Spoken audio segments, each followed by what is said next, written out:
ದಿನಗಳ ಹಿಂದೆ ಸನ್ಮಾನ್ಯ ಆರ್ ಅಶೋಕ್ರ ಬಗ್ಗೆ ಒಂದು ಟೀಕೆಯನ್ನು ಮಾಡಿದ್ದೆ. ಬಹುತೇಕ ಚರ್ಚೆನೂ ಆಗ್ತಾ ಇದೆ.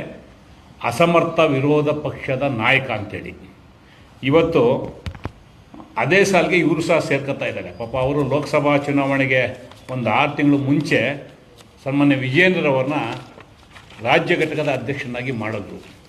ಭಾಳ ದುರಂತ ಇದೆ.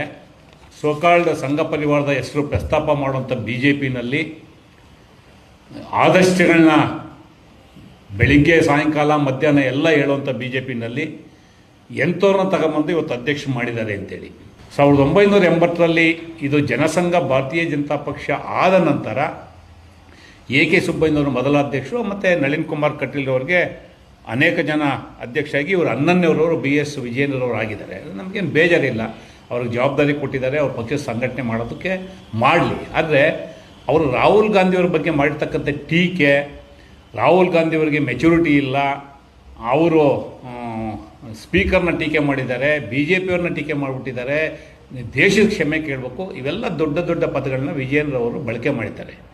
ಏನಕ್ಕೆ ಮಾತನ್ನು ಹೇಳ್ತೀನಿ ಅಂದರೆ, ನಮ್ಮಲ್ಲೊಂದು ಗಾದೆ ಮಾತಿದೆ, 3 ಎತ್ತೋಳು 6 ಎತ್ತೋಳಿಗೆ ಹೇಳ್ಕೊಟ್ಲು ಅಂತೇಳಿ. ಅದು ಈ ವಿಜೇಂದ್ರರವರಿಗೆ ಇವತ್ತು ಅಪ್ಲಿಕಬಲ್ ಆಗುತ್ತೆ. ಇವತ್ತು ಸನ್ಮಾನ್ಯ ರಾಹುಲ್ ಗಾಂಧಿರವರು ಮೋದಿ ಥರ ಏಕ್ದಮ್ ಬಂದು ಪ್ರೈಮ್ ಮಿನಿಸ್ಟರ್ ಆದಂಥವ್ರು ಅಲ್ಲ. ಅವರು ಇದು 5ನೇ ಸಲ ಪಾರ್ಲಿಮೆಂಟ್ಗೆ ಪ್ರವೇಶ ಮಾಡಿರ್ತಕ್ಕಂಥದ್ದು. ಭಾಳ ವಿಶೇಷವಾಗಿ ಅವ್ರಿಗೆ ಅವಕಾಶ ಇದ್ದರೂ ಸಹ ಯಾವತ್ತೂ ಮಂತ್ರಿಗಿರಿಗೆ ಆಸೆ ಪಡಲಿಲ್ಲ, ಅಥವಾ ಬೇರೆ ಕಾನ್ಸ್ಟಿಟ್ಯೂಷನಲ್ ಅಧಿಕಾರಕ್ಕೆ ಆಸೆ ಪಡಲಿಲ್ಲ.